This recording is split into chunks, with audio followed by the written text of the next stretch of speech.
আসসালামু আলাইকুম রহমতুল্লাহি ওবরাকাতু।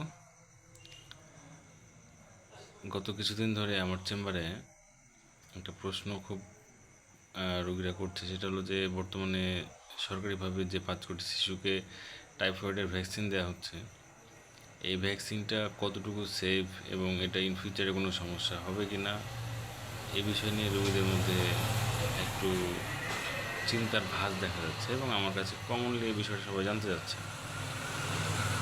আমি এ বিষয় নিয়ে একটু স্টাডি করলাম, যতটুকু বুঝতে পারলাম যে এটা ভারতের একটা টিকা। ভারতের আরও একটা টিকা আছে যেটার ডাটা অ্যাভেলেবেল আছে, বায়োটেকের টিকা এটা।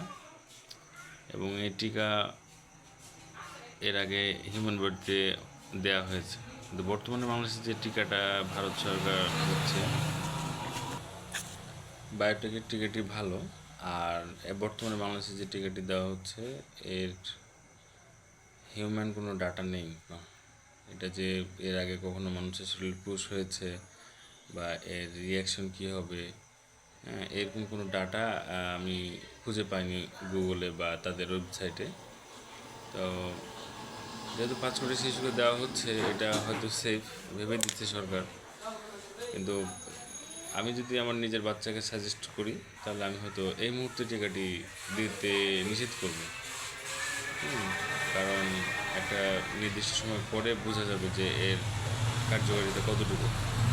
আর আরেকটা স্টাডিতে শোনা যাচ্ছে যে এটা 45 মাস পর্যন্ত কার্যকর, মানে আপনার 4 বছর মিনিমাম। মিনিমাম এটা 4, ম্যাক্সিমাম হতে পারে কিছু বেশ কিছু।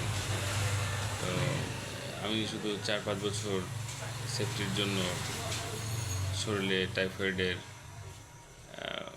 ভ্যাকসিন পুশ করতে হবে, এই ব্যাপারে আমার দ্বিমত রয়েছে। আজকে পর্যন্ত, ধন্যবাদ। আসসালামু আলাইকুম।